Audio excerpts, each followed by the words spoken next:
Good evening. The Department of Energy says the prices of petroleum products are expected to increase by Tuesday before the year comes to an end. In a radio interview, DOE Oil Industry Management Bureau Director Rodela Romero says gasoline and diesel prices are projected to increase by 1 peso and 40 centavos to 1 peso and 60 centavos per liter.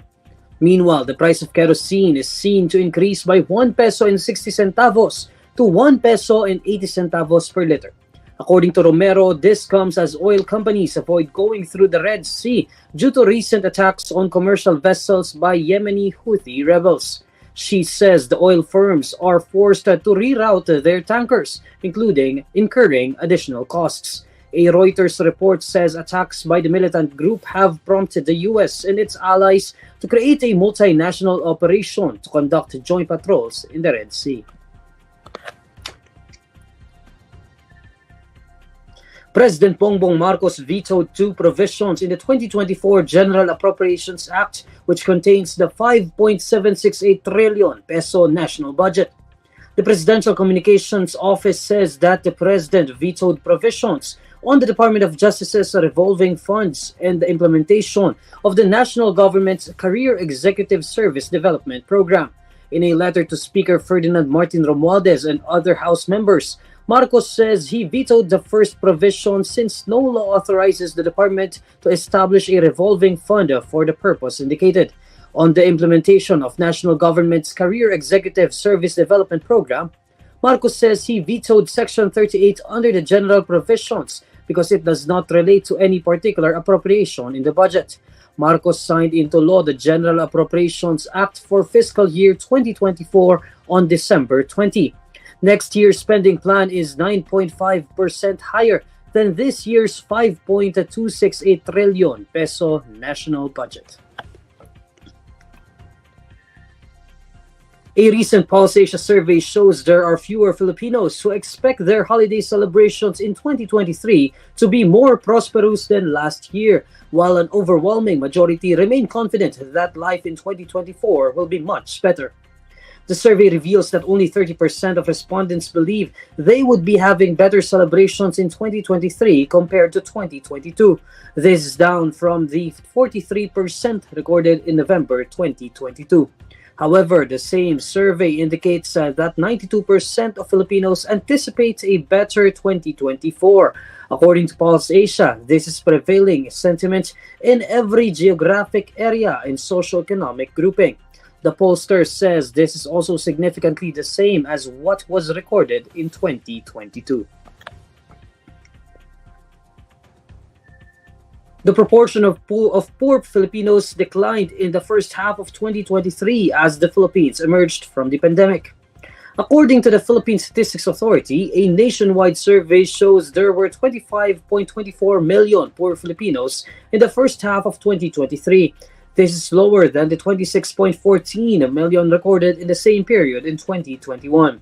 The latest figure translates to a poverty rate among the country's population of 22.4% in the first semester of 2023, which is lower than the 23.7% in 2021.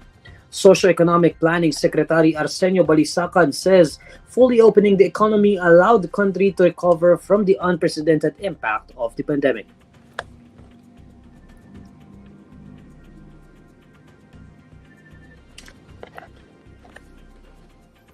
A 48-year-old man from Bohol province wrestled with a snake and prevailed. Bolhulio Aleria, a resident in Calapit town, was driving his motorcycle when a reticulated python, locally known as baksan, blocked his way in Antequera town at 2 a.m. on Tuesday. Reticulated pythons are non-venomous. The snake was at least 3 meters and had a body size similar to that of a big red horse beer bottle.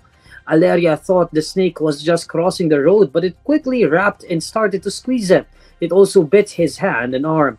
He then looked for the snake's neck and choked it, tearing away at chunks of flesh for about 10 minutes or so until the snake died. Aleria was brought to a hospital in Tagbilaran City for treatment.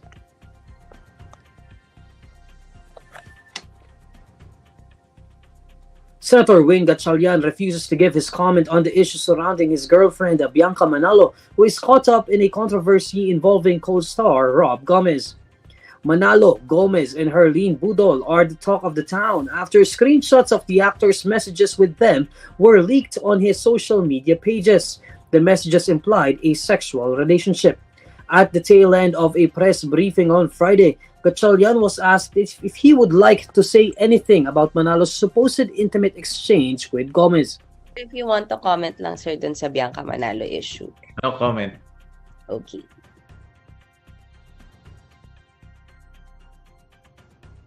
Just leaked, Manalo was seen asking Gomez if he can meet her, adding that a certain individual is in Valenzuela City. Gatchalian hails from Valenzuela City, which he used to be a mayor of.